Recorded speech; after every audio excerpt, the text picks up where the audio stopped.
Buon pomeriggio da parte di Franco Segreto, rieccoci insieme con Replay per questo martedì 28 luglio 2020. Il Crotone ha festeggiato la Serie A, bellissima vittoria impresa del Cosenza ieri sera contro l'Empoli, 5-1 pirotecnico. Dicevamo del Crotone che ha festeggiato la Serie A, ieri ha battuto a Lezio Scida il Frosinone di Nesta per 1-0. Di questo e di altro, poi avremo tante telefonate anche oggi, parleremo con il nostro Gianluca Gagliardi, grazie Gianluca per aver accettato l'invito, con Agnew Enti, grazie a Vincenza Gallo che collabora con Lupi Sinasce, grazie per aver accettato il nostro invito. Grazie a te, ben trovato. E grazie a Vittorio Scarpelli di Gazzetta del Sud. Grazie Franco. E allora io direi di andare a vedere subito i risultati di questa penultima giornata di campionato di Serie B con la relativa classifica generale, poi avremo la prima telefonata perché ci sono vari intrecci, ce lo chiedono in tanti, stanno arrivando tanti messaggi, vogliono capire quello che è la classifica avulsa, quello che potrebbe succedere in quest'ultima giornata di campionato, ci sono tanti intrecci di risultati che potrebbero verificarsi come si sono verificati in effetti ieri sera, appunto, e vedremo insomma di capire qualcosa e farlo capire ai nostri telespettatori. Allora Luca Chito, ecco subito i risultati della penultima giornata di campionato. A Benevento il Chievo ha battuto il Benevento per 1-0, Cittadella Venezia 1-0, Crotone Frosinone 1-0, ad Empoli dicevo risultato tennistico 5-1 per il Cosenza, Castellammare di Stabia Cremonese batte Juve Stabia 2-1, 2-1 anche del Trapani a Perugia, poi Pescara Livorno 1-0, Pisa Ascoli 1-0, Pordenone Salernitana 1-1, Spezia Entella 0-0. Andiamo a vedere subito la classifica generale che vede sempre al comando il Benevento, già in Serie A da qualche settimana, 83 punti, Crotone anche in Serie A, complimenti alla famiglia Vrenna, a Stroppa, al DS Ursina, a tutti quanti il gruppo del Crotone con 68, 58 punti per lo Spezia, 57 Pordenone, 55 Cittadella, 53 il Chievo Verona, insieme al Frosinone e al Pisa, 52 la Salernitana, 51 l'Empoli, 48 Entella Cremonese, 47 Venezia, 46 Ascoli, 45 Perugia e Pescara, 43 Cosenza per la prima volta dopo un bel po' di mesi fuori dalla zona di retrocessione, 41 Juve Stabia, 41 Trapani, Livorno 21 già retrocesso. Siamo con i tempi stretti, mister, mi dicono subito dalla regia che abbiamo al telefono la Gazzetta dello Sport e la redazione Nicola Binda. Pronto Nicola? Ciao, buongiorno a tutti e tutti gli ascoltatori. Forse dovresti un attimino avvicinarti di più al telefono, ecco vediamo se abbiamo il ritorno in studio. Pronto? Sono vicino, ecco sono qua. vicino, mi sentite? Ti sentiamo benissimo Nicola, se abbiamo il fermo immagine. Nicola, allora che è successo ieri in questa pirotecnica penultima giornata di campionato di B? Ci chiedono in tanti quello che potrebbe succedere, tu hai scritto tanto stamattina sulla Gazzetta dello Sport. Sì, in più si può aggiungere il fatto che è molto più movimentata la corsa alla salvezza che la corsa, forse la corsa alla promozione, quella diretta come avete detto. Chiedo scusa. Prego. Chiedo scusa. La corsa per i primi due posti già da tempo è stata definita, per i playoff c'è una bagarre importante, ci mancherebbe altro per anche la conquista del terzo posto, il quarto posto eccetera, però obiettivamente è sul fondo che ci sono i colpi di scena più importanti, perché le squadre di fondo classifica dopo il lockdown hanno pedalato di più di quelle in alto. Cosenza e Crotone dopo il lockdown sono le squadre prime in classifica con 19 punti. Ti aspettavi questa rincorsa del Cosenza di Roberto Chiuzzi, questo giovane allenatore che sta dimostrando di avere tanta stoffa? Beh, premesso che dopo il lockdown ci si aspettava di tutto e ci si immaginava un campionato diverso da quello che avevamo visto nella prima parte, perché le variabili sicuramente avrebbero inciso, avrebbero condizionato qualcuno, ma sicuramente un cammino così del Cosenza ha sorpreso tutti, perché la squadra si è letteralmente trasformata, è una squadra informissima, è una squadra che oggi nessuno vorrebbe affrontare, e la vittoria di Empoli è stata veramente un capolavoro, arrivata con questi numeri, con questo calcio, contro una squadra sicuramente forte che è stata schiantata, e quindi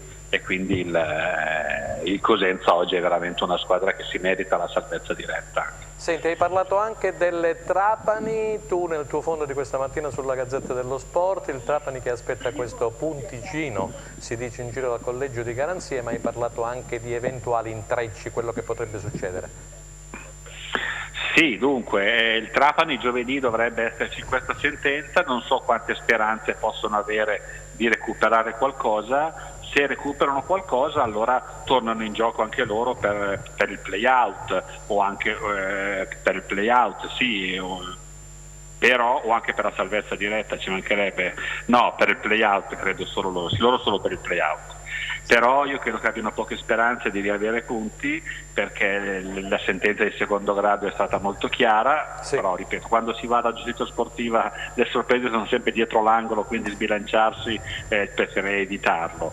Di sicuro il Trapani, nonostante l'impresa di Perugia, è spacciato perché in caso di arrivo a pari punti con Cosenza o Juve Stabia non potrebbe superarle perché con una in svantaggio nello sconto diretto, con l'altra nella differenza reti, quindi dovrebbe vincere con 13 gol di scarto, quindi sì, l'aritmetica sì, non lo condanna, ma la logica sì. Senti Nicola, se dovessero finire a pari punti, ci chiedono molti telespettatori, Pescara, Perugia, Cosenza al 46, e il Cosenza e il Pescara andrebbero praticamente ai play-out, mentre si salverebbe il Perugia. Se invece Cosenza e Perugia dovessero finire a 46, Cosenza praticamente sarebbe salvo per la classifica avulsa, avendo pareggiato 2-2 a Perugia al Curi, avendo vinto 2-1 contro il Perugia, all'epoca allenato appunto da Serse Cosmi.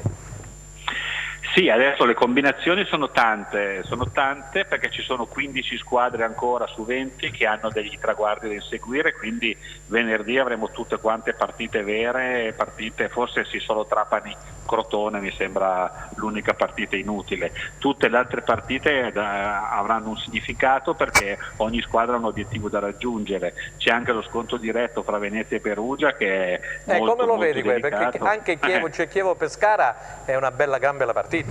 Sì, non è uno sconto diretto, però il Chievo deve vincere se vuole andare ai play-off e il Pescara deve vincere se vuole evitare il play-out, quindi è una partita nella quale nessuno può regalare nulla. Dicevi di Venezia-Perugia, come la inquadri? Un punto potrebbe bastare ad entrambe o no?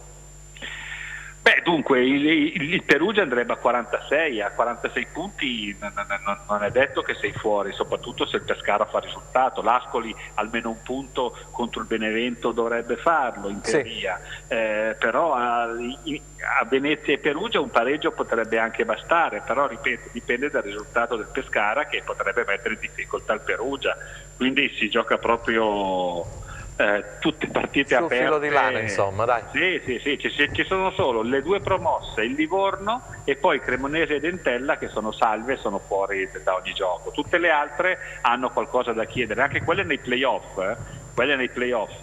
Sì. Vogliono sicuramente inseguire una posizione migliore, quindi non è che possono già rassegnarsi, cioè lo Spezia vuol difendere questo terzo posto, rischia se no di essere superato dal Pordenone, cioè ogni squadra ha un obiettivo da raggiungere, quindi sarà un'ultima giornata veramente palpitante. C'è il collega Vittorio Scarpelli di Gazzetta del Sud che vuole porti una domanda, vai Vittorio. Certo.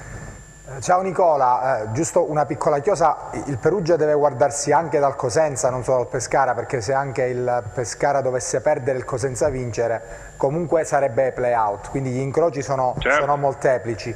La mia più che altro è una curiosità, noi dall'interno ci siamo dati una risposta su questa differenza di rendimento del Cosenza pre e post lockdown. Ecco, voi che la vivete un po' dai navigli questa situazione o comunque a distanza, che idea vi siete fatti?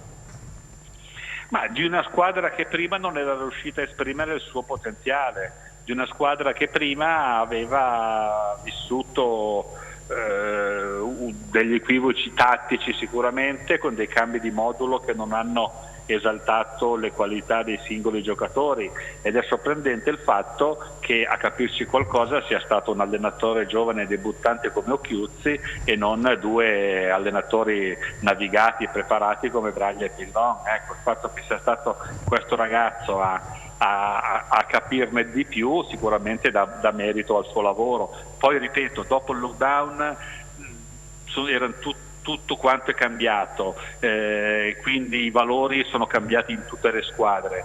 Il Cosenza poi, vedendo la situazione appena davanti, appena sopra, così abbordabile, così vicina, sentendosi comunque, cioè vincendo ti galvanizzi, ti carichi, trovi fiducia, trovi morale, quindi è stata una serie di conseguenze che hanno portato a questa incredibile rimonta. Di sicuro però, ripeto, Occhiuzzi è stato bravo a mettere le pedine giuste al posto giusto. Grazie alla collega Binda della Gazzetta dello Sport, sperando poi di sentirti anche il prossimo lunedì, così commenteremo quello che sarà successo nell'ultima di campionato. Grazie Nicola, grazie per la tua disponibilità. Ciao. Allora, se mi chiamate Trinchera, per cortesia un giro subito con Gianluca Gagliardi. Vai Gianluca. Sì, continuo quello che ha detto Binda, nel senso che c'è un perché. Prego. Nel calcio non è solo tattica e tecnica, si parla solo di post-lockdown, ma c'è stato un lockdown, durante il quale, sì, per quelle che sono le mie conoscenze e le mie notizie, Occhiuzzi ha lavorato a 360 gradi e 24 ore al giorno con i giocatori, a contatto diretto con i giocatori, era l'unico referente dei giocatori. Vero. Lui è anche Pincente, esatto, con il suo staff, con il suo staff risultati. Questo ha amalgamato, ha riunito, ha combattato, ha rinforzato un gruppo, specialmente nella sua parte storica, granitica. È una squadra, oggi si vede quello che è stato fatto, non viene fatto niente per caso. Perché Occhiuzzi? Ma Occhiuzzi era la logica che lo imponeva. Conosce il gruppo, conosce l'ambiente, conosce la città, conosce lo spirito, conosce la cosentinità, che può essere producente o controproducente a seconda di alcune situazioni che si verificano in campo e fuori dal campo. Sentiamo Vincenza Gallo, tuo parere su questa situazione del Cosenza. Allora, io fondamentalmente sono abbastanza d'accordo con quanto detto finora e anzi sono ancora più convinta che effettivamente Occhiuzzi sia in realtà l'uomo chiave che sostanzialmente tutti ci aspettavamo e che finalmente è arrivato, senza nulla togliere ovviamente agli altri allenatori, ma la particolarità di Occhiuzzi è che lui non è un allenatore. È ben diverso, io non lo vedo come allenatore, lo vedo veramente come uomo di Cosenza, come uno del gruppo, sì, uno di noi, e che quindi è veramente capace di saper spronare i giocatori perché probabilmente ne conosce i meccanismi, ne conosce la mentalità, quella che è la psicologia, e ha fatto quello che non sono riusciti a fare gli altri, ha fatto squadra, che era quello che a noi mancava Ha fatto squadra, ha fatto spogliatoio, sinergia, diceva Nicola Binda, questo spogliatoio che era andato un po' a brandelli, lo sappiamo tutti ormai quello che era successo, no? Con Braglia eccetera, la valigia all'Hotel Europa, le 4-5 sconfitte consecutive, aspettava praticamente il foglio di via. Diciamo che, vai, continua tu. Il mister lo ha detto, d'altronde al collega l'ho sottolineato, noi le nostre risposte ce le siamo date e sono quelle che poi sono state dette in questo frangente. È chiaro che chi se non Occhiuzzi per un semplice motivo, perché magari chi è arrivato prima, quindi Braglia e Pillon, non hanno avuto la pazienza che ha avuto il mister di analizzare e di fare tutto per bene. Ti faccio continuare dopo perché abbiamo, mi dicono alla regia, Luca Chito, Stefano Trinchera, direttore sportivo del Cosenza. Stefano, grazie per essere intervenuto con noi, complimenti per la bella vittoria e per la cavalcata, diciamo, vincente. Parlavamo di un Cosenza che dopo il lockdown ha incamerato come il Crotone 19 punti su 9 partite, al primo posto insieme alla formazione di Stroppa che è andata in Serie A. Stefano, ci sei?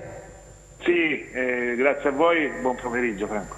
Abbiamo sentito poco fa Nicola Binda della Gazzetta dello Sport, ha tessuto appunto lodi ed elogi al Cosenza, dice dove non sono riusciti Braglia prima e Pillon dopo è riuscito questo ragazzo. Tu invece come inquadri la situazione e la storia di Roberto Occhiuzzi? Beh, tutti gli addetti ai lavori, io ovviamente sono di parte, ma tutti gli addetti ai lavori da sempre hanno riconosciuto nella squadra delle individualità importanti in tutti i reparti. Molti non si spiegavano il perché di una classifica così deficitaria. Quando c'è stato... Ne hai ricevuto pure tu, tante critiche, tante bastonate sui social, mamma mia quante. Franco, ma non è una novità, poi noi che facciamo questo lavoro le critiche fanno parte del gioco, come ho sempre detto, e non dobbiamo disperdere energie a pensare a questo o a quell'altro, dobbiamo guardare avanti e cercare sempre di insomma, di raddrizzare le cose che non vanno per il verso giusto, e in questo, nel momento in cui noi poi abbiamo dato fiducia al mister Chiuzzi, lui ha sfruttato un'opportunità incredibile, ha dato serenità al gruppo, un'identità, perché probabilmente a differenza degli altri allenatori lui diciamo, ha trasmesso anche un gioco propositivo alla squadra, con i due centrocampisti che dovevano fare da schermo alla difesa e dovevano sostenere il reparto d'attacco, che ha sviluppato tante situazioni offensive, quindi va dato merito a lui, però dobbiamo tenere i piedi per terra, Franco, perché Sì, come no. Vabbè. siamo all'ultimo step e dobbiamo essere lucidi, l'entusiasmo con la giusta misura, però per noi deve essere la normalità quella di fare questi risultati, e dobbiamo fare l'impresa, dai, perché poi diventerebbe molto più bello dopo.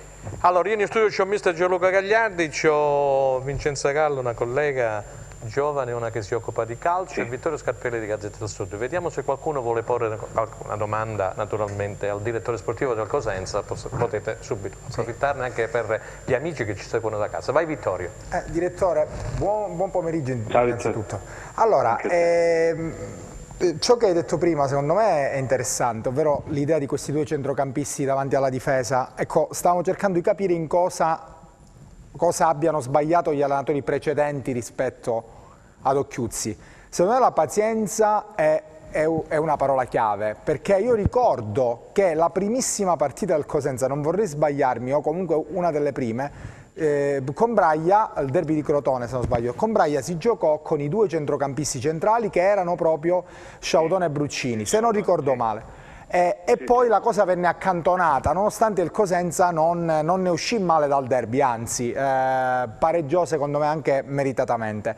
Ecco, forse la differenza è stata proprio questa, la possibilità che ha avuto Chiuzzi di lavorare bene, seppur a distanza nella prima fase, e la perseveranza, perché in effetti a lui va dato merito di non aver toccato mai la base di questa squadra, 3 uomini in difesa, 4 a centrocampo e 3 modulabili là davanti. Può essere stata questa una chiave di volta? Vittorio, non credo che sia la pazienza quanto la convinzione di proporre un certo tipo di gioco, a differenza di ciò che veniva fatto prima. Lui aveva proprio la convinzione appunto di utilizzare al meglio degli esterni d'attacco con determinate caratteristiche, con un potenziale offensivo di tutto rispetto, e non voleva precludersi la possibilità di sfruttare tutte queste armi a sua disposizione, tenendo conto che poi dopo è chiaro che il lavoro di un allenatore è diverso dall'altro, e lui ecco, a questa squadra ha trasmesso delle certezze, delle sicurezze che probabilmente prima senza nulla togliere agli altri, perché poi non dimentichiamo che noi con mister Braglia abbiamo fatto la stagione della vittoria dei playoff, l'anno scorso abbiamo fatto un'altra impresa, un'altra grande impresa, quindi va dato grande merito anche al mister Braglia, però diciamo che nella difficoltà... Nel calcio si va avanti, poi si analizza mese dopo mese ormai, quindi... Sì, per quello dico, adesso Chiuzzi ha avuto una grande opportunità e la sta sfruttando a dovere. Ovviamente i ragazzi hanno risposto con grande disponibilità, con grande generosità, perché ricordo che nel periodo del lockdown insomma, hanno passato 2 mesi con lo staff tecnico, con Pincente, con tutto lo staff insomma, al completo, con Kevin che coordinava su Skype tutte le attività, e questo se lo sono ritrovato, segno anche di una disponibilità della squadra che non ha mollato, e a maggior ragione era giusto e doveroso da parte nostra insomma, replicare quando, se vi ricordate, dalla federazione arrivavano delle notizie sulla cristallizzazione della classifica, non era giusto, perché quando ci sono tanti punti a disposizione è giusto che sia il campo a dare i verdetti acquisiti, e quindi insomma, il segreto è anche quello, che lo staff ha trasmesso al gruppo quella voglia di raggiungere questo obiettivo. Non so se dobbiamo andare in pubblicità, poi pregheremo anche Trinchera, visto che lo abbiamo dopo tanti mesi, dopo il lockdown eccetera, finalmente con noi, insomma, lo faremo stare qualche minutino in più con noi. Vincenzo, vuoi fare qualche domanda? Sì. Direttore Trinchera, buon pomeriggio. Allora, ascolti, buon pomeriggio a lei. La mia in realtà è più una provocazione che una domanda, ovviamente del tutto pacifica. Giustamente abbiamo parlato prima della questione sui social, che a volte sprecare energie non serve sostanzialmente, ma ciò che serve è fare bene il proprio lavoro e perseguire la giusta strada e andare nella giusta direzione. Ora, la provocazione è questa: pensa che in base a quelle che sono state tempo fa le sue parole, che probabilmente, almeno a mio parere, sono state assolutamente fraintese o forse dette in maniera diversa rispetto a quella che doveva essere la direzione che queste parole appunto dovevano prendere. È questo il Cosenza che noi ci aspettavamo? È questo il Cosenza del famoso appeal che bisogna temere, perché ormai da che le squadre precedentemente non consideravano nemmeno la nostra città a livello calcistico, oggi in Serie B sostanzialmente invece non solo si parla di Cosenza, ma si ha paura di venire a giocare contro il Cosenza. Sentiamo Trinchera la risposta, poi andiamo in pubblicità. Sì, assolutamente sì. Io ho ripreso più volte questa dichiarazione, questa battuta che feci in conferenza stampa, e come no, me lo ricordo perfettamente, però sono state parole interpretate male. L'appeal anche dal punto di vista dei risultati si acquisisce nel tempo. Ecco, Cosenza oggi, se dovesse raggiungere la salvezza, è normale che si conferma e si consacra per un'altra stagione in B, ed è una realtà rispettata sotto tutti i punti di vista. Io poi tra l'altro ho detto che non solo sono orgoglioso di lavorare in questo club, ma che rimarrei per tanto tempo, perché si sta bene, e proprio per chi non la conosce ha qualche pregiudizio. Però oggi è una realtà che, insomma, in C abbiamo scritto la storia, il primo anno di C.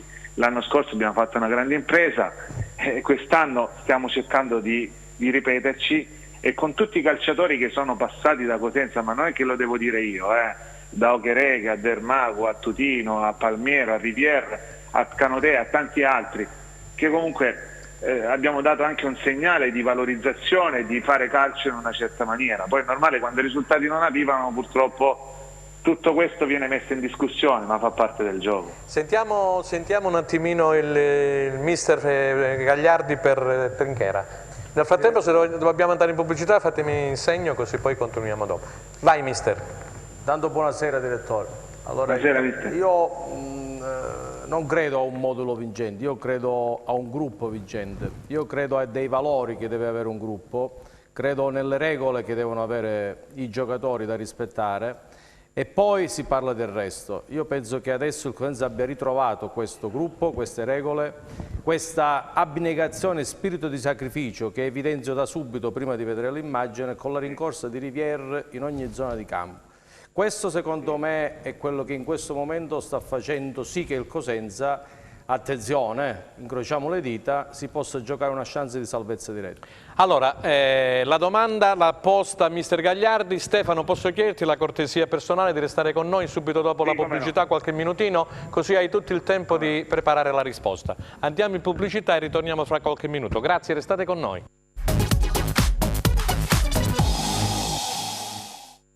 Allora, ritorniamo in diretta per questo secondo blocco di replay, 28 luglio 2020. Allora, abbiamo ancora Stefano Trinchera, del direttore sportivo del Cosenza, al telefono. Stefano, puoi dare una risposta a mister Gagliardi? Così poi ti faccio l'ultima domandina io e ti salutiamo. Grazie.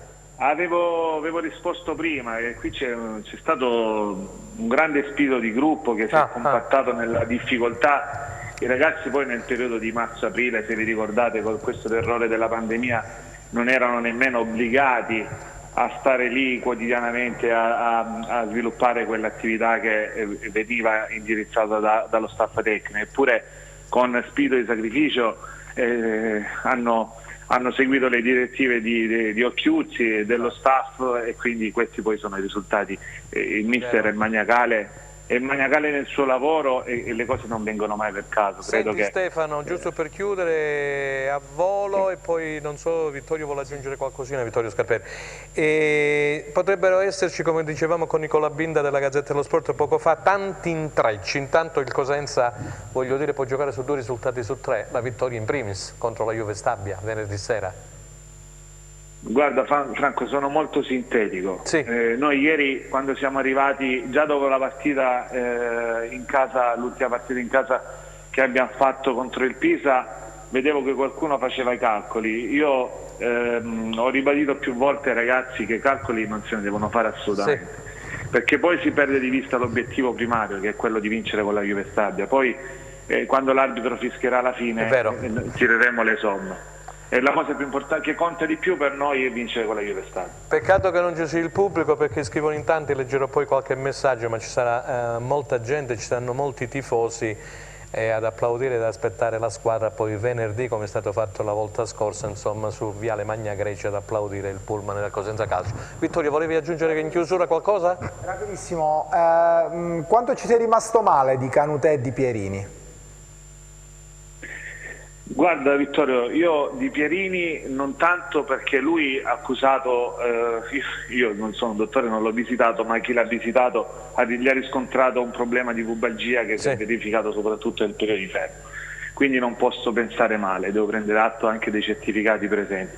Su Canutè ci sono rimasto male moltissimo, perché forse io sono stato l'unico a crederci nel periodo estivo, quando nella sede di campagna acquisti, insomma, nessuno l'ha richiesto al Pescara. Noi l'abbiamo valorizzato per un senso di riconoscenza, di rispetto e di come lo abbiamo trattato, e mi aspettavo anche da parte sua un atteggiamento diverso, un amor proprio anche di rispetto verso i compagni, verso la società che comunque non gli ha fatto mancare nulla, questo sì. Però guarda, vedo le cose positive. Io poi nella difficoltà credo che la squadra, anche da questa situazione, si è ricompattata con la consapevolezza di aver perso un giocatore importante, ma ha tirato fuori quel qualcosa in più, che alla fine poi la mancanza non l'abbiamo per niente sentita. Stefano, quindi ci scrivono qui di Capela e di Carretta, puoi dirci qualcosina velocemente? Sì, sono usciti per problemi muscolari. Adesso oggi faremo delle verifiche, delle ecografie, delle visite per vedere se poi riusciamo in tempi brevissimi a recuperarli, anche se purtroppo la partita si giocherà venerdì, e quindi vedremo, non anticipiamo nulla, speriamo bene. D'accordo, grazie al direttore sportivo Trinchera per essere stato con noi, grazie per la disponibilità. E allora io vado a leggere, mister, così poi potete rispondere un bel po' di messaggi, ne sono arrivati tantissimi, eccoli qua. Siamo grandi, sono sicuro che ci salveremo, forza Lupi, grazie ragazzi, ci state facendo impazzire di gioia, grazie anche a Luigi Piggente, a Pierpaolo Tortelli, forza Lupi, ad Occhiuzzo, tutto lo staff e tutto il gruppo. Buonasera signor Segreto, un saluto agli ospiti in studio, sono Antonio da Montaltofugo. Oltre alla bravura di mister Occhiuzzo, ripeto che la formazione contro il Pisa ripetuta ieri ad Empoli è la formazione ideale per portarci alla salvezza. Riviera è un grande giocatore di serie superiore sicuramente, forza Lupi. E secondo voi come mai in queste ultime partite i calciatori del Cosenza, mister, possiamo poi rispondere, corrono tantissimo, mentre prima della partita con Lentella sembravano rassegnati alla retrocessione? Problema mentale, problema fisico? A volo vuoi rispondere, mister? Perché vincere aiuta a vincere e ti fa correre, ti fa stare bene mentalmente e fisicamente. Troppi gli intrecci per qualsiasi calcolo di fine campionato, sappiamo tutti che venerdì occorre fare una sola cosa, vincere, il resto si vedrà dopo. Grande Cosenza, grande mister Occhiuzzi che si sta rivelando un allenatore capace, speriamo venga riconfermato. Complimenti e forza Cosenza, un ultimo sforzo ce la farete. Un in bocca al lupo da tutta la città di Crotone. Vittorio. Bello, perché diciamo che nell'ultimo biennio i rapporti si erano un tantino incrinati, ma sostanzialmente dai, siamo sulla stessa barca. E la cosa più bella di questa ripresa è che la Calabria sta trionfando, perché in testa alla classifica post ci sono 2 calabresi, quindi vuol dire che ne siamo usciti bene anche da questo punto di vista. Dobbiamo pensare solo a vincere la prossima partita, non dobbiamo sperare negli altri risultati, quindi massima concentrazione. Ma perché non diamo merito a Trinchera? Visto che è stato bastonato, glielo avevo anticipato, vorrei risentire il signor Elio, forse zio Elio Principale. Se avessimo preparato così bene anche il ritiro estivo forse saremmo altrove, vorrei vedere se Aldo c'è, ma questa volta difende ancora Braglia. Vabbè, questa Aldo non c'è, non posso fare le veci di Aldo, lo difendo, Aldo è un ammiratore di Braglia, Braglia lo ha detto già poc'anzi Stefano Trinchera, ha fatto quello che doveva fare, forse ha tirato un po' troppo la corda, forse la società doveva mandarlo via prima, perché signori miei, io che vengo da una scuola che è il Corriere dello Sport, dopo 4 giornate in cui si perde, quindi dopo 4 sconfitte consecutive, non bisogna aspettare la quinta, ma bisogna mandare un allenatore a casa, licenziarlo, qualsiasi sia il suo nome. E allora, mister, tu fai l'allenatore, quindi mi sono sbilanciato. È un po' una grinza sotto certi punti di vista, perché perlomeno bisogna mettersi in discussione quando alla terza sconfitta generalmente un allenatore grande che era Nils Lidom diceva, mi hanno insegnato questo Italo Cucci, che dopo 3 sconfitte consecutive o è Chirisi o è dietro l'angolo. Quindi sì, ma stai dicendo le stesse cose. Ne abbiamo parlato la settimana scorsa, qualcuno l'ha voluta leggere come una critica all'allenatore. Non era una critica all'allenatore, ma probabilmente forse più all'aspetto non professionale ma umano, che in quel caso non è subentrato e non è entrato nei discorsi nel dire attenzione, perché non siamo in condizione di presentarci al campionato dal momento in cui non abbiamo fatto un ritiro tale o una preparazione, un'organizzazione tale che ci consente di essere protagonisti come si è sbandierato. Vincenzo, tu credevi in questa, diciamo, accelerata fortissima del Cosenza, che come dicevamo prima all'inizio con 19 punti dopo il lockdown è al primo posto insieme al Crotone? C'è un saluto da parte di tuo zio. Ah, di zio Massimo Dionesalvi. Massimo Dionesalvi, che è un nostro telespettatore, un afficionato da sempre, scusate.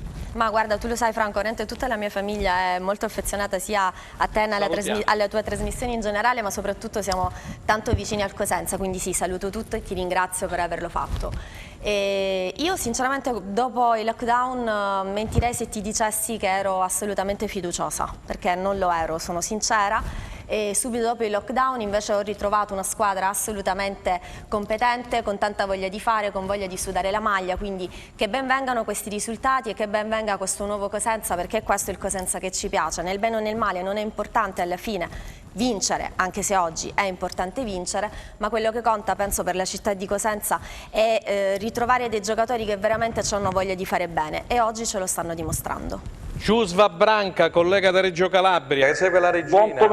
Buon pomeriggio a voi. Grazie Giusva per aver accettato l'invito. Al Reggio un privilegio per me. Al Reggio fanno il tifo per il Cosenza? Ma ti dico, quello che rilevo un po' è che in linea di massima no, c'è non è Giusva, quella è una, scusami, è un fermo immagine diverso. È Giusva Branca. Vai. Sì.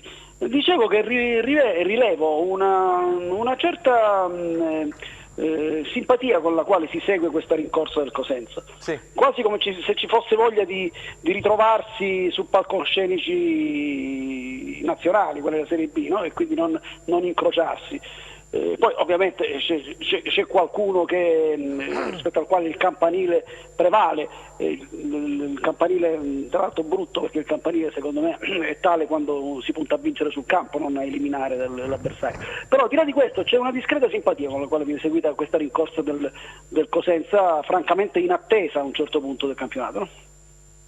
Sentiamo Vittorio Scarpelli, un saluto a Giusva, se vuoi porre qualche domanda della regina ci dirà qualcosa, sono già in ritiro al Sant'Agata con il nostro amico Mimmo Toscano e poi ci dai qualcosina della regina. Intanto un abbraccio a Giusva, affettuosissimo. Ciao. Allora, Giusva, è vero quello che dici, magari a Reggio si stanno anche rimmedesimando in un'impresa non recentissima, ma che tu ricorderai benissimo, quella in Serie A all'epoca con Mazzari, quando tutti davano la regina già per spacciata, mi pare ci fosse anche una penalizzazione di mezzo. Insomma, forse queste calabresi sono lo stesso Crotone lo scorso anno si salvò da una situazione particolare. Queste calabresi sono avvezze, sono diciamo forgiate per queste imprese? Cosa ne pensi? Io dico che questo vale nel calcio e vale anche poi nella vita. Io dico che c'è solo un modo per fare resuscitare un calabrese, che è darlo per morto. Nel momento in cui come ti posso dire, le credenziali di riuscita in questo caso di una squadra sono praticamente a zero, a quel punto scatta qualcosa. Poi non è detto che l'impresa riesca sempre, ma è difficilissimo che un club calabrese deponga le armi prima del tempo. E questa cosa, soprattutto se gli avversari non se l'aspettano, tante volte rischia di diventare vincente. Sì, la Calabria è piena di questo tipo di imprese, la Regina ne ha fatto più di una in questo, ma anche il Cosenza, ricordo di campionati tirati con i denti fino alla fine, poi magari non vinti, però tirati con i denti comunque, perché poi alla fine la vittoria e la sconfitta sono legate a cose impercettibili, però comunque ci sei. Condivido la tua impostazione, credo che ci sia molto di calabrese in tutte queste vicende. Sì. Giusva, senti, della Regina cosa ci puoi dire? Ma la Regina sta lavorando al Sant'Agata, probabilmente alla luce di una serie di considerazioni continueranno a restare in Sant'Agata piuttosto che andare fuori come sembrava in un primo momento, sì, perché i protocolli sono talmente complicati per lo spostamento di un gruppo di persone in ritiro, quindi almeno una quarantina se non 50 persone, i protocolli sanitari, che sai, il centro sportivo adesso Gallo lo ha rifatto da capo a piedi, quindi è tornato ad essere il gioiello di sempre, dunque non manca niente per stare lì, né dal punto di vista logistico, né dal punto di vista dei campi, né dal punto di vista che l'aspetto più importante della climatizzazione dei locali necessaria per dormire la notte e recuperare, perché di quello parliamo visto che fa molto caldo. Quindi non credo che si muoveranno. Rispetto alla composizione della squadra, sì, francamente c'è un po' di curiosità, ti dico, perché lo stile è il solito al quale ci ha abituato Gallo ormai, comprare. Vabbè, è arrivato Benezzi, era arrivato pure Lafferty, mi pare, no? È arrivato Lafferty, è arrivato Benezzi, si aggiunge a Dennis, parliamo solo di attacco, a Dennis, a Reginaldo, ancora a Corazza, anche se dovrebbe essere uscita ma è ancora là, a Bellomo, a Rivas, a Mastur, tutti giocatori comunque d'attacco, qualcosa uscirà, qualcosa andrà in uscita. E poi credo si farà qualcosa anche altrove, perché mi aspetto che alcuni reparti siano oggetto di innesti di calciatori tipici per la Serie B, perché attenzione, la Serie B è una brutta bestia, la devi saper prendere, perché se non equilibri la squadra poi diventa un casino, puoi avere anche Pelé davanti, poi diventa un casino vero. Grazie Giusva Branca da Reggio Calabria per essere intervenuto con noi, grazie della disponibilità. E allora, se siamo pronti dopo queste belle chiacchierate, poi ne avremo un'altra con Corriere dello Sport in chiusura, andiamo a vedere questi 5 gol che ce li stanno sollecitando. C'è poi un messaggio, prima vediamo nel frattempo che Luca Chiedo trova gli highlights che gli ha confezionato per noi Gianluca Pasqua. È un amico Alessandro che ci dice: nessuno mai avrebbe pensato di trovarsi in questo scorcio di campionato a lottare al Cardiopalmo per salvare il patrimonio che è appunto la Serie B. Adesso tutti uniti venerdì sera, dove conteranno cuore e testa. La città e la provincia devono unirsi per stare vicino alla squadra senza pensare a quello che potrà succedere negli altri campi. Testa fredda, lucidità, cuore caldo, eccetera eccetera. Dal primo della proprietà all'ultimo, poi quando tutto sarà finito si tireranno le somme. Complimenti Franco per la trasmissione del Play, per i tuoi ospiti, un saluto a tutti gli ospiti, come dicevo, forza lupi. E allora andiamo a vedere gli highlights, questi 5 gol bellissimi appunto ad Empoli del Cosenza, veramente una gran bella serata. Un cammino straordinario, iniziato il 20 giugno, partite ravvicinate in una classifica che a guardarla faceva paura. Un distacco da colmare solo compiendo un'impresa, anzi tante. E così è stato. Una gara dopo l'altra il Cosenza ha fatto tanta strada, collezionando successi e inciampando solo 2 volte. Ogni volta partite da dentro o fuori, come quella al Castellani di Empoli, stravinta dai lupi. La 6ª vittoria di questo miniciclo, la più bella ma non la più importante, visto che venerdì al Marulla la squadra di Occhiuzzi si giocherà la salvezza contro Juve Stabia, appena sorpassata. Contro l'Empoli il Cosenza si è scatenato, gol a raffica, occasioni da rete sventate da Brignoli e pochi rischi. La gara perfetta, oltre ogni previsione. I rossoblù sono in vetta alla classifica del post-lockdown, insieme al Crotone, 19 punti in 9 gare, quanti ne aveva collezionato la squadra nell'intero girone di andata. Un gruppo che ha mostrato il volto migliore nel momento più opportuno e che ha dimostrato di meritare la salvezza. Roberto Occhiuzzi non parla dei singoli, neanche quando diventano protagonisti di giocate e gol. Quello che conta è l'insieme, l'abbraccio corale che chiude le gare, tappe di un percorso da chiudere in bellezza per restare in Serie B. Quando sei arrivato agli ultimi gradini pensi che sei arrivato, forse l'ultimo gradino è quello più difficile, quindi la sensazione è quella di dover scalare ancora dopo aver stai davvero dando tutto, stanno dando i ragazzi il tutto per tutto anche a livello mentale, quindi l'ultimo gradino è sempre quello più pesante e più faticoso, quindi dobbiamo mettere già la testa a venerdì sera, insomma. E allora abbiamo visto gli highlights, abbiamo visto praticamente anche quello che ha detto Occhiuzzi, emozionato, un ragazzo che sta vivendo veramente, l'ho visto un po' smunto, macilento, perché poi lo stress è notevolissimo, rincorrere sempre.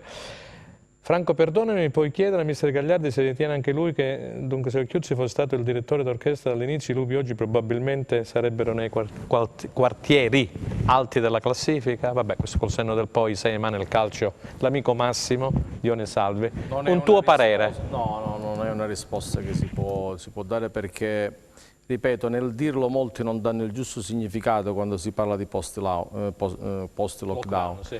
perché l'ho evidenziato.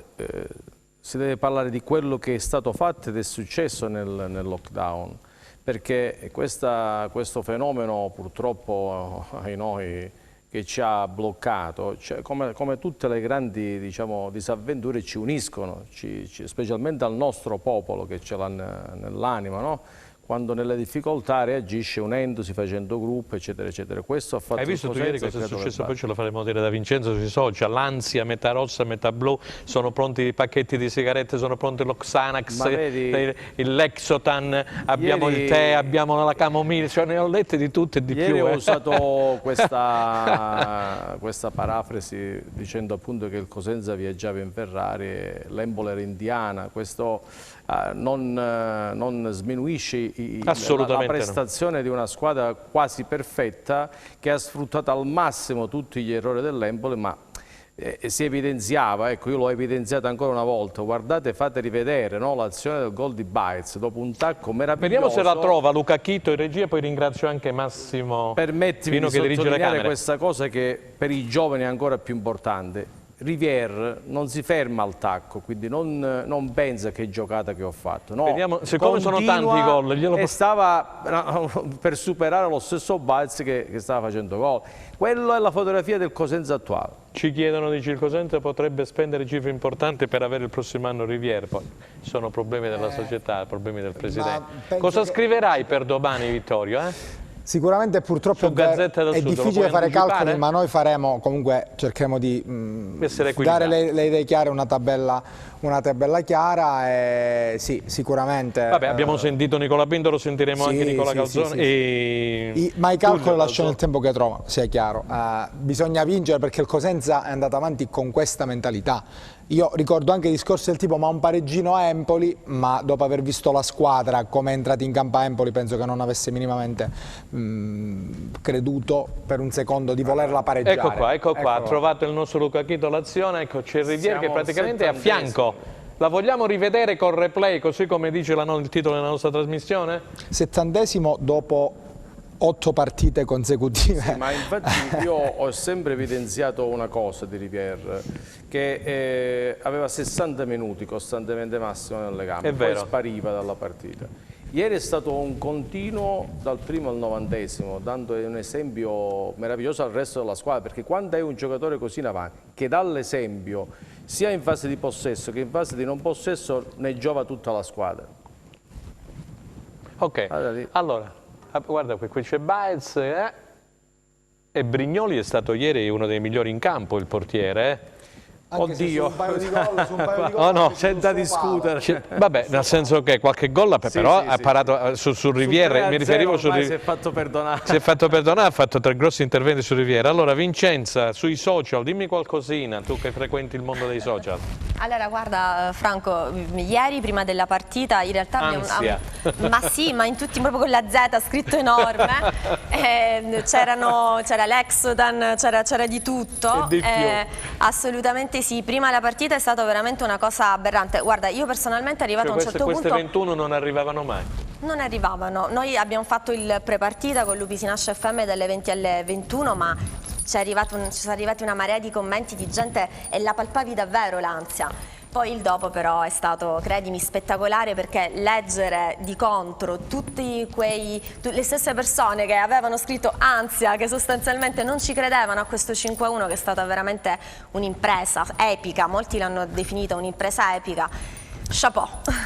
E allora non so se dobbiamo andare in pubblicità, altrimenti ci mettiamo in contatto con pubblicità. Benissimo, e allora subito dopo Luca gentilmente mi colleghi con la redazione del Corriere dello Sport con Tullio Calzone. Grazie.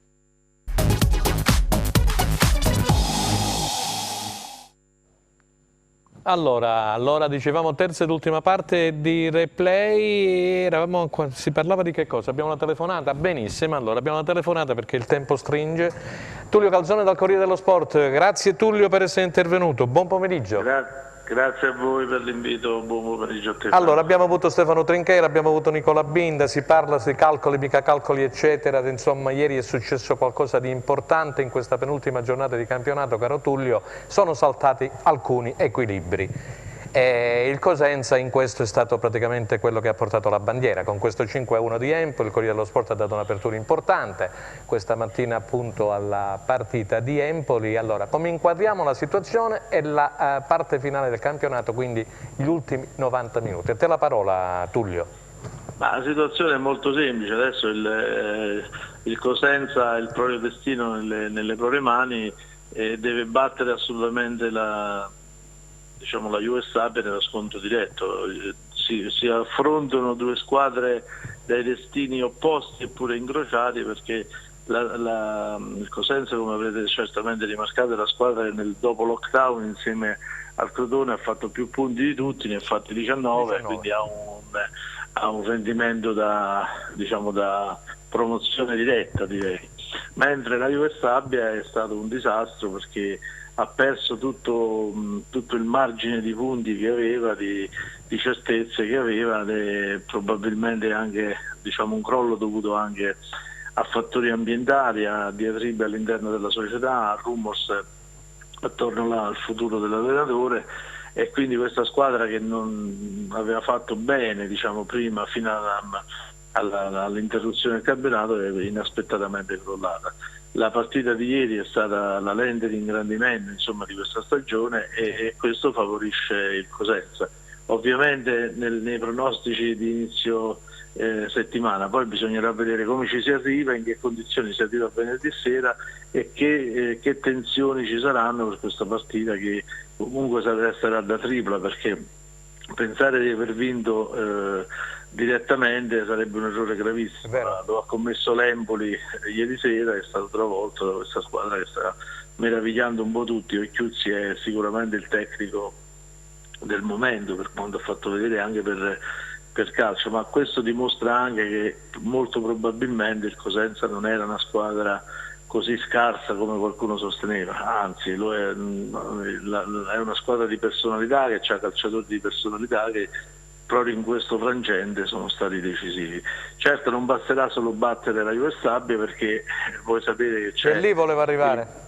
C'è il grande vulnus di questo ricorso pendente davanti al Collegio di Garanzia dello Sport, che è una... Riguarda il Trapani, giusto? Il Trapani.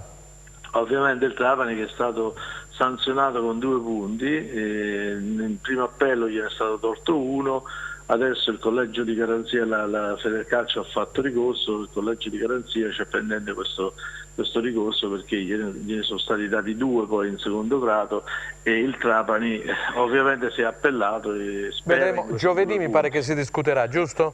Non si sa ancora quando si discute. Io mi auguro che lo si faccia prima della fine della stagione regolare, perché è chiaro che se il Trapani non dovesse avere questi 2 punti, anche la partita non solo della Juve Stabia e del Cosenza, ma anche perché c'è un'ipotesi di arrivo a 46 che coinvolgerebbe anche Pescara, Perugia e Ascoli, che sarebbero interessate da questa vicenda, e che certamente io non credo che si discuta il giovedì, perché bisognerà prima vedere che cosa succede. Io credo che si discuta dopo la fine della stagione regolare, come tutte le cose all'italiana, insomma, come il anche questa cosa a questo punto avrebbe un senso, perché è chiaro che tu non puoi far giocare i play-out se non sai chi bravo, e questo volevo dire. Però è anche vero che se non si sa quali sono le società come terze interessate, tu neanche puoi, è come se tu impedissi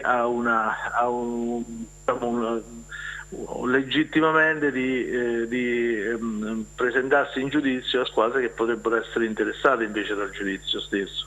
Quindi potrebbe anche essere che si giochi la partita di venerdì, poi se il Trapani dovesse perdere contro il Crotone o se non dovesse vincere, è chiaro che le cose sarebbero del tutto diverse, perché il secondo posto per quanto riguarda le retrocesse direttamente sarebbe certamente del Trapani. A quel punto, se il Cosenza vince, certamente non retrocede direttamente, e però poi bisogna vedere nella classifica a 3 con le altre, appunto non arriva a 46, che cosa succede. Infatti, è un vero rompicapo, una matassa molto intricata. Non so è se molto qualcuno... complicata perché ci sono varie ipotesi. Varie ipotesi, sì, mille possibilità e probabilità. Io ho Vittorio Scarpelli di Gazzetta del Sud, Mister Gagliardi e poi Vincenza Gallo. Siamo in chiusura, se qualcuno vuole porre una domanda a Tullio. Vittorio, sì, vai. Io volevo capire sostanzialmente, secondo te qual è la squadra, quali sono le squadre destinate per quello che si è visto a disputare i play-out, e quale tra queste, secondo te, anche calendario alla mano, cioè ultima giornata a sto punto, ha un turno più favorevole per tirarsi fuori prima?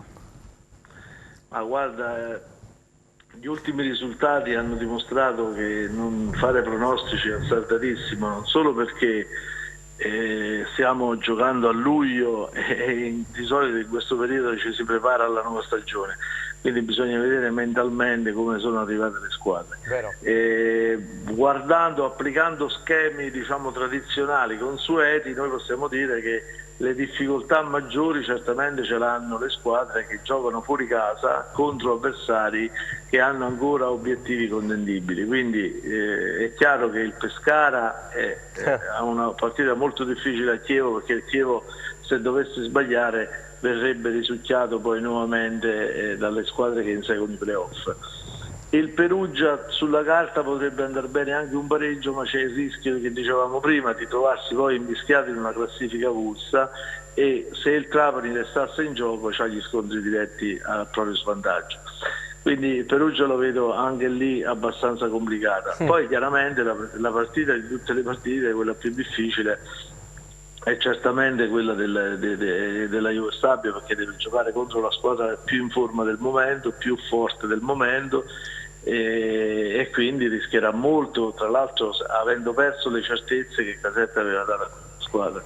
Quindi io direi che queste tre, poi c'è ovviamente il Trapani che gioca col Crotone. Se dovessimo arrivare ad una sentenza prima, questa partita non avrebbe senso. Se invece si dovesse giocare, abbiamo visto con quale ardore Castori si batte fino all'ultimo istante del campionato, e certamente non lascerà nulla di inventato per battere anche il Crotone, che tra l'altro è la squadra che ha fatto più punti insieme a Cosenza in questo scorcio di stagione, e ha già ottenuto il proprio obiettivo, la promozione diretta, a cui bisognerebbe fare i complimenti. I complimenti, li abbiamo già fatti. Calabria che vince, sarebbe strano, Franco, che in una Calabria che torna vincente il Cosenza dovesse essere l'unica a perdere. Speriamo di no.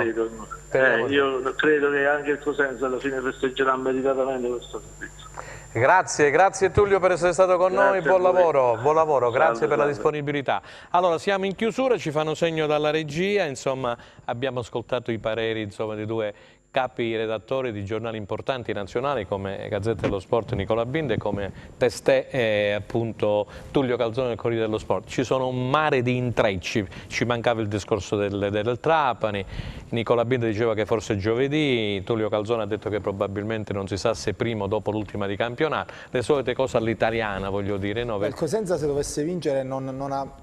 Assolutamente, l'ha detto pure Tullio, sì, l'ha detto Tullio. Comunque io vado a ringraziare Mister, è volato anche oggi il tempo, hai visto quando un sacco di mail, di messaggi, abbiamo parlato di tutto e di più. Grazie a Mister Gagliardi, Gianluca, per essere stato con noi, grazie per la prima volta questa new entry, abbiamo fatto fare praticamente il debutto a Vincenza Gallo, grazie per aver dato un contributo alla nostra trasmissione. Grazie a voi, è stata veramente una bellissima esperienza, grazie. Speriamo di vederci prossimamente, grazie a Vittorio Scarpelli di Gazzetta del Sud che ci racconterà e ci ha anticipato quello che racconterà domani. Noi ci rivedremo lunedì prossimo, mi sembra 3 agosto, siamo già arrivati al mese di agosto e ancora si gioca e si giocherà, insomma, e speriamo che le cose vadano bene appunto per il Cosenza, per il Crotone lo abbiamo già detto, insomma è già in Serie A, giocherà a Trapani, mentre la partita più importante, se mi permettete, è quella tra il Cosenza e la Juve Stabia, venerdì sera alle 21 al San Vito. È tutto da parte di Franco Segreto, arrivederci, restate con noi.